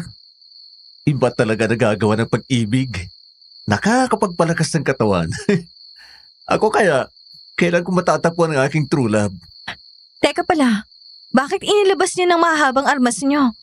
Armalite ang tawag din, di ba? Kakaunti lang kasi tayo ngayon. At isa pa, alam na rin ng mga kasama natin na mga pulis kami kaya pati ang mga bala ay dinala na naming lahat. Para na kayong pupunta sa giran yan. Gera po laban sa mga aswang. Naniniguro lang po kami, Kapitana Esther. Alam niyo naman si Sarge. Masyadong sigurista yan. Oh, sandali lang mga kasama. Samantha ron, parang may papalapit sa atin. Humanda kayong lahat. Aswang dalawang yan! Ibang klase ang mga aswang na to ha. Sila pa ang kusang lumusob sa atin sa halip na tumakas. Mukhang desperado silang mambiktima ngayon. Alam kasi nilang kakonti lang tayo kaya malakas ang loob nila. Mag-iingat tayong lahat. Kung ganun, ay huwag tayong magpakita ng takot sa kanila. Patayin natin ang mga salot na yan.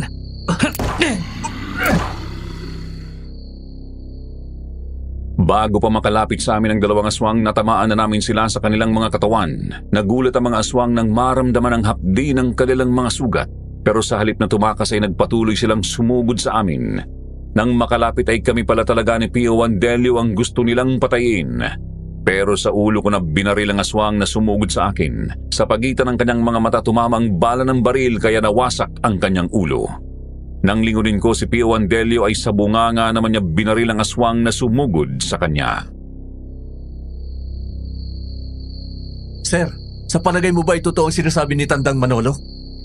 Oo, maaaring totoo ang sinabi niya. Ito ang patunay niyon. Kung mapapansin niyo, nung mga nakaraang gabi, kapag nakakita tayo ng aswang, lalo na kapag mayroon na silang nabiktima, ay nagpipilit silang tumakas pero ngayon, sila na ang sumasalakay.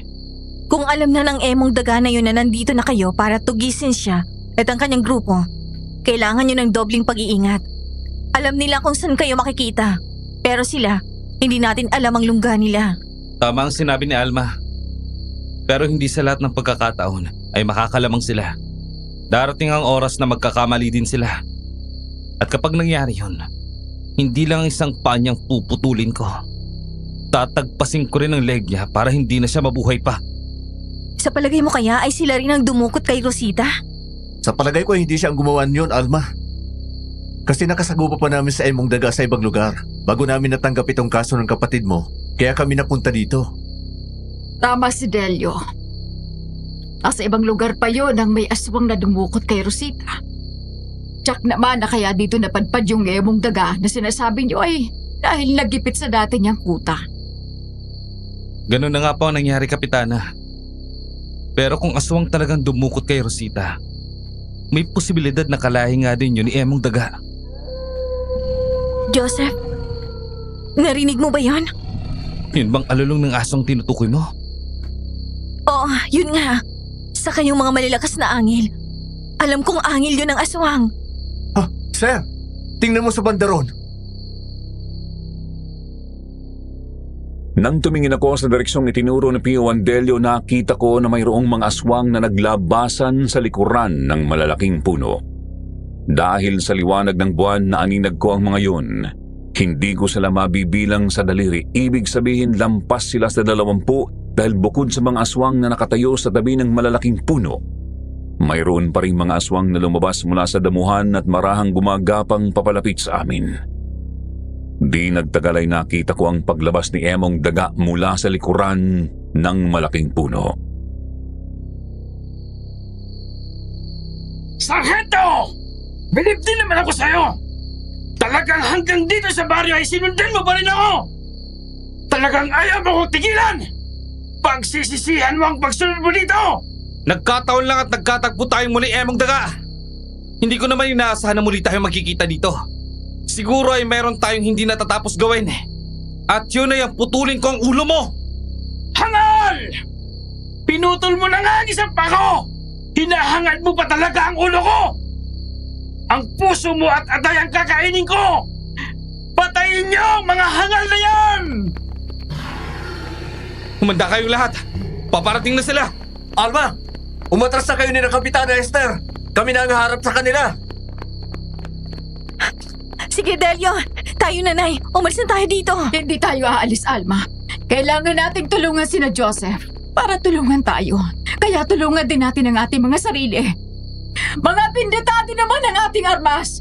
Kaya laban na mga kasama! Sige, nay. Gawin natin ito para kay Rosita. Iganti natin siya sa mga salot na yan.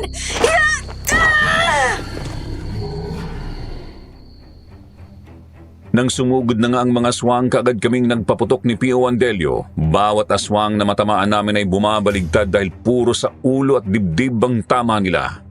Nang maubusan kami ng bala, kaagad din kaming nagpalit ng magasin ng Armalite. Muli naming pinaputukan ang mga aswang, pero bago mamatay ang isang aswang ay 3 bala ang kailangang tumama sa kanila. Dapat ay tamaan sila sa ulo, dibdib at sa paa para siguradong mamamatay sila. Kaya nga lang dahil maliliksi silang kumilos, mayroong mga nasasayang na bala. Kaya mayroong mga aswang na nakalapit sa amin, kaya ang mga kasamahan naming nagro-ronda ay hinarap ng mano-mano ang mga aswang. Naging madugo ang labanan ng 2 panig. Kapitana Esther, umalis na kayo dito. Marami ang aswang na kalaban natin. Iligtas nyo na ang sarili nyo. Sasamahan namin kayo hanggang sa makakaya namin, Sargento! Oo nga naman, nay. Umalis na tayo dito. Pio Andelio, isama mo na si Kapitana Esther. Umalis na kayo dito. That's an order! Yes, sir! Tayo na, Kapitana Esther! Kapitana Esther, nandito kami para tumulong sa inyo. Salamat naman kung ganun, Lando. Pasensya ka na sa mga sinabi ko. Kalimutan mo na yun, Alba. Dito ang oras para pag-usapan yan. Marami ang mga kalabang aswang. Umalis na tayo dito. Tama si Lando. Sumama na kayo sa kanya at umalis na kayo dito. Pumunta kayo sa ligtas na lugar. Tsak na hindi titigil si Emong Daga hanggat hindi kami napapatay. Oo nga, Alba. Tumakas na kayo hanggang may oras pa. Kami na ang bahala sa mga ito. Tumakas na rin kayo, Joseph. Sumama na kayo sa amin. Ayoko mapahamak ka. Umalis na tayong lahat dito. Mauna na kayo. Pipilitin naming pigilan ng mga aswang na to.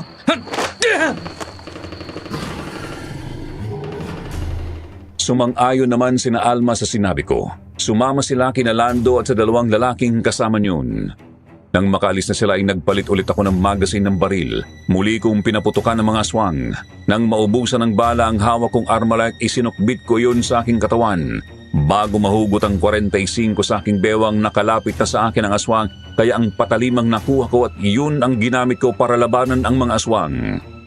Kahit nasusugatan ako likha ng matatalim na kuko ng mga aswang, patuloy akong lumaban. Pati si Pio Wandelio lumaban din ng buong tapang. Nakita ko rin na duguan na rin siya sa dami ng sugat sa braso, mukha at lieg. Ang iba naming mga kasama sugatan na rin hanggang sa humihingal akong tumigil. Napatras ako papunta kay Pio Wandelio. Sir, 5 na lang tayo. Lahat tayo ay puro sugatan na. At sa palagay ko ay wala na rin lakas ng ating mga kasama para lumaban.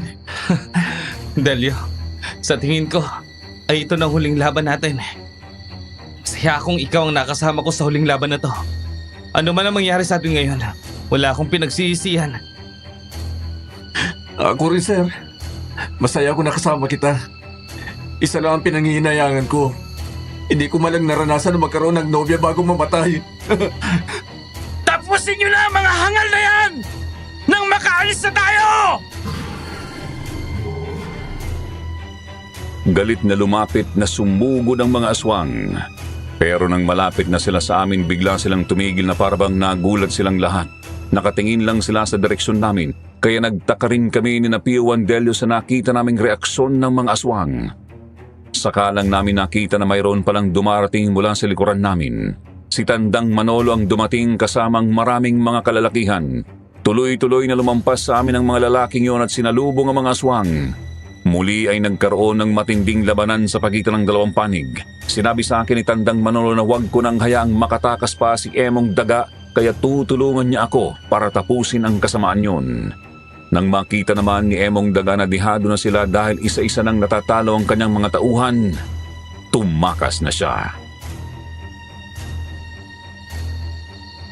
Sir, si Emong Pilay, si Emong Daga, tumatakas! Huwag kang magalala. Hindi na siya makakatakas sa atin ngayon, di ba Tandang Manolo? Teka, nasa naman Tandang yun? Ayun na siya, sir. Naharang na niya sa Emong Daga. Ibang klase ang bilis ng matandang yun. Parang hangin na nakalapit kaagad kay Emong Daga. Halika, tapusin na natin si Emong Daga! Matatapos na rin ngayon ang matagal mo ng paghahasik ng lagim, Emong Daga! Maaari kang dito na matapos ang buhay ko. Pero wala akong pinagsisisihan. Dahil natupad naman ang pangako ko sa aking pamangkin na si Lando na mapasa kanya si Alma. Yun naman talaga ang gusto niya. Pilit lang na umeeksi na si Rosita, kaya dinukot niya at pinatay. Kung ganon, ay siya palang aswang na dumukot at pumatay kay Rosita. Siya palang kamag-anak mo. Kaya pala nababantayan niyo ang lahat ng kilos namin dahil kay Lando. Siya palang traidor. Sir, totoo talaga ang kasabihan. Mahirap hanapin ang malapit. Ngayong alam na natin ang tunay na kalaban, kailangan nating sundan sila. Nasa panganib sina Kapitana Esther at Alma. Kumilos na kayo. Iligtas niyo si Alma at ako nang bahala dito. Ang mga kababaryo namin ang dapat humatol sa kanya. Huwag kang magbalilista ng Manolo! Isa ka ring aswang na kagaya ko! Tama ka. Pero kahit ganito kami, hindi kami namimirwisyo ng tao. Mga sariling alaga namin ang aming kinakain. Hindi kagaya ng ginagawa nyo. Pumapatay kayo ng tao, tapos kami ang napabibintangan. Kaya nga sa tuwing gagala kayo, ay gumagala din dito ang mga tauhan ko para hadlangan kayo. Nang tumalikod kami ni Pio Wandelio at iwanan si Emong Daga kina Tandang Manolo, narinig namin ang malakas niyang sigaw habang pinagtutulungan siyang patayin ni Tandang Manolo. Noon ko naisip na sila pala ang ikalawang grupo ng aswang na gumagala sa baryong yun. Hindi para magdasik ng lagim, kung hindi para hadlangan ang mga ginagawa ni Emong Daga. Mabilis ang naging kilos namin ni Pio Wandelio. Tumakbo kami sa mahaba at baku-bakong kalsada papunta sa bahay ni Edgar. Nang makarating kami roon, sinalubong kami ng dalawang aswang. Gamit ang mga patalim, hinarap namin ni Pio Wandelio ang mga yun. Kahit pagod na kami, ibinuhos na namin ang lahat ng aming lakas dahil alam naming nakikipaghabulan kami sa oras. Nang mapatay namin ang aswang, nakalapit kami sa pintuan ng bahay. Narinig namin na nagtatalo sina Alma at Lando. Nang bahagya kong sumilip sa siwang bintana, nakita kong nakagapos na ang mga kamay ni Alma at Kapitana Esther. Bakit dito mo kami dinala? Dapat ay doon na lang sa aming bahay. Mas ligtas kami ron. Tsaka anong ibig sabihin nito? Alisin mo ang tali na ito sa kamay namin ng nanay ko. Mas ligtas ka rito. Hihintayin lang natin si Tio Emong. At alis na tayo sa lugar na ito. Magpapakalayo-layo tayo para doon tayo mamuhay na tahimik. Anong sinasabi mo, Lando? Hindi ako sasama sa'yo. Hindi kita mahal. Si Joseph ang gusto ko makasama sa habang buhay. Hindi mo na makikita ang buhay si Joseph. Jack, na sa mga sandaling ito ay nilalapa na sila ng mga aswang na tauhan ni Joe Emong ko. Kung aswang ang tiyuhin mo, ibig sabihin ay aswang ka rin. Oo. Aamin na ako sa inyo, Kapitana Esther. Hindi ka naman kasama sa mga plano ko eh. Kaya maiiwanan ka na dito. Si Alma lang ay sasama ko. Kapag patay na si Joseph, babalik na dito si Tio Emong. Yun ang akala mo, Lando. Pero nabaliktad ang sitwasyon. Ang tiyuhin mo at ang mga tauhan niya ay wala na. Patay na silang lahat. Paano nangyari yon? Dahil tinulungan kami ng grupo ni Tandang Manolo. Kaya buhay pa kami hanggang ngayon. Ang galing mo talaga magkunwari. Akala mo siguro ay hindi namin malalaman ang lahat ng kawalanhiang ginawa mo kay Rosita. Bakit, Joseph? Alam niyo na ba kung nasan si Rosita? Hindi namin alam kung nasan si Rosita. Pero si Lando, alam niya kung anong tunay na nangyari sa kapatid mo. Siya kasi ang pumatay kay Rosita. Kaya siya kung alam niya kung saan niya tinapon ang bangkay niya. Tama si Sarge. Nangumpisang sa amin sa Emong Daga bago siya namatay. Kaya tapos na ang palabas mo, Lando. Wala ka nang maitatago pa. Walang hiya ka talaga, Lando. Bakit nagawa mo kay Rosita ang gandang bagay? Minahal ka niya ng totoo. Ikaw naman talaga ang gusto ko eh. Pilit niya lang isinisiksik ang sarili niya sa akin. Nag-base ko na siyang tinagyan pero matigas talaga ang ulo niya eh. Hanggang sa matuklasan niya ang lihim namin. Binantaan niya ako na kapag hindi ko siya pinakasalan, ay pagkakalat niya ang pagiging aswang namin kaya pinatahimik ko na siya. Ayop ka! Asal halimaw ka talaga. Dapat lang sa'yo ang mamatay! Sumuko ka na habang may panahon pa. Panagutan mo ang lahat ng ginawa mo. Sinong huhuli sa akin? Kayo ang alalay mo? Pinaglalaroan ko lang nga kayo na magkasagupa tayo nung gabi, hindi ba?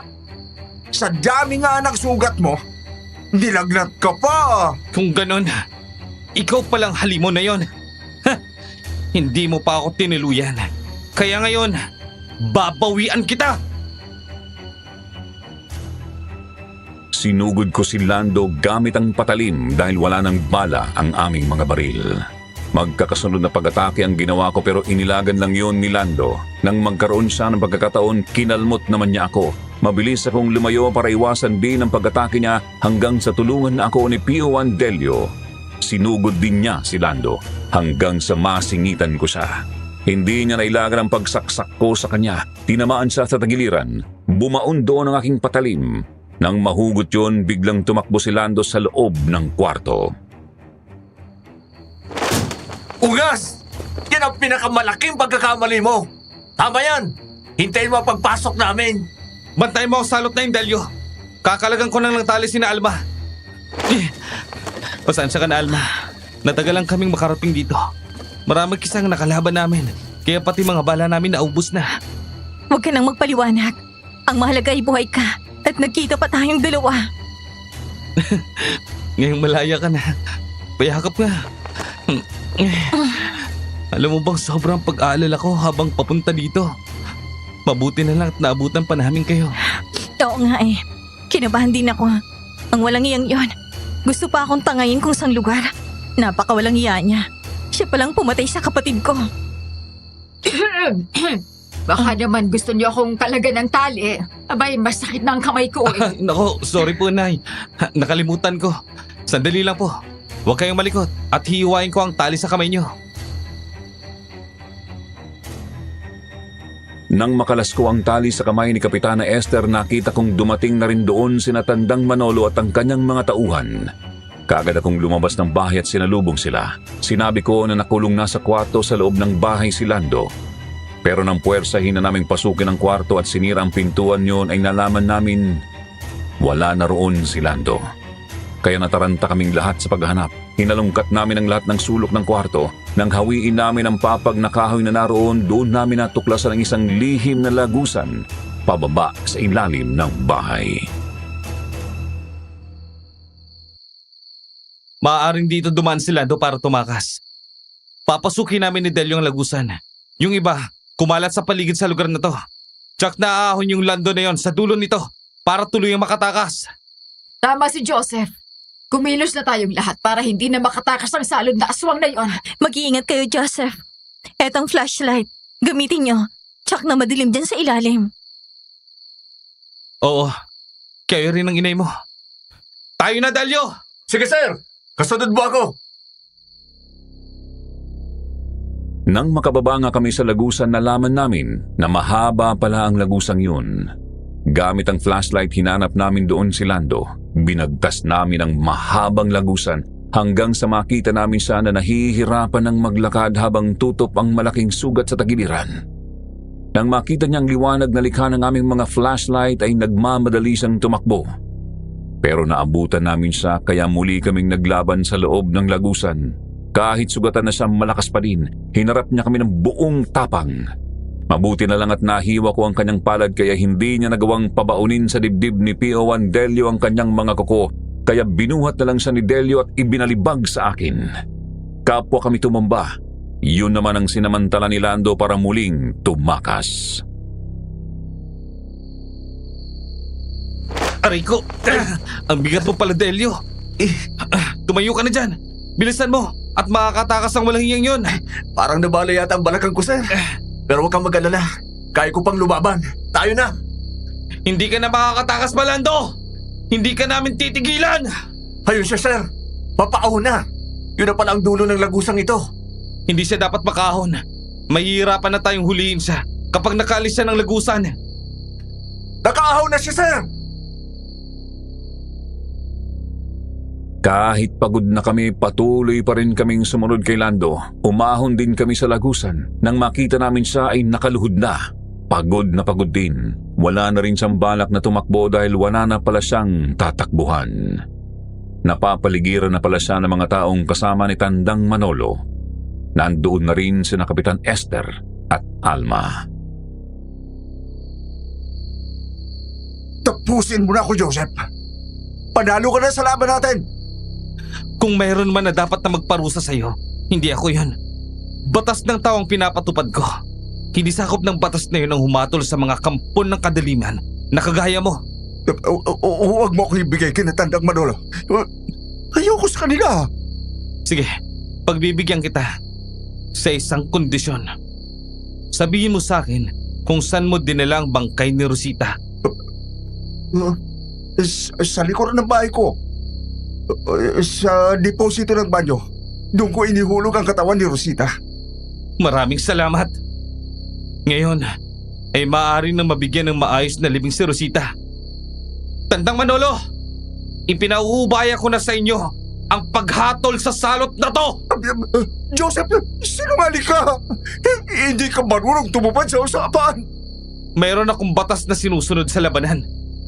Rule number 1, hindi dapat pinagtitiwalaan ang kalaban. Nang iwanan ko si Lando, nilapitan na siya ni Tandang Manolo at ng mga tauhan niya. Kinuha nila si Lando at dinala sa kakahuyan. Narinig pa namin ang malalakas na sigaw ni Lando, tanda ng hirap at sakit sa parusang iginawad sa kanya ni Tandang Manolo. Matapos ay lumapit sa akin si Tandang Manolo at nagpaalam. Umalis na sila sa aming baryo. Lumapit naman sa akin si Alma at yumakap. Nang sumikat ang araw, kahit hindi pa kami nakakapagpahinga, binungkal na namin ang deposito ng banyo ni Lando at doon nga namin nakuha ang naagnas ng katawan ni Rosita. Binigyan yun ng maayos na libing. Matapos noon, muli kaming nag-report kay Major Manning para maisara ang kaso ni Rosita at Emong Daga. Saka ko binalikan si Alma.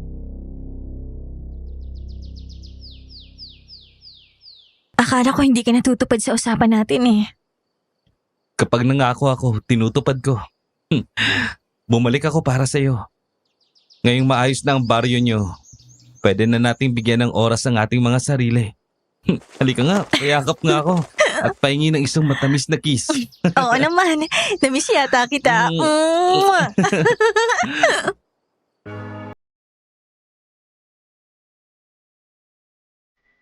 Isang taon kaming naging magkasintahan ni Alma. Tapos ay nagdesisyon na kaming magpakasal.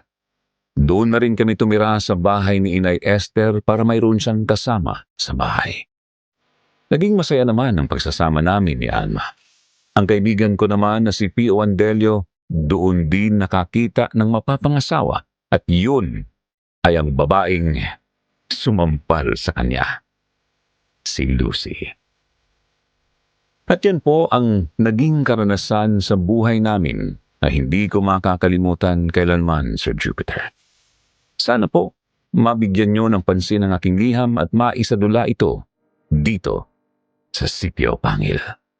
Marami pong salamat at God bless sa inyong channel.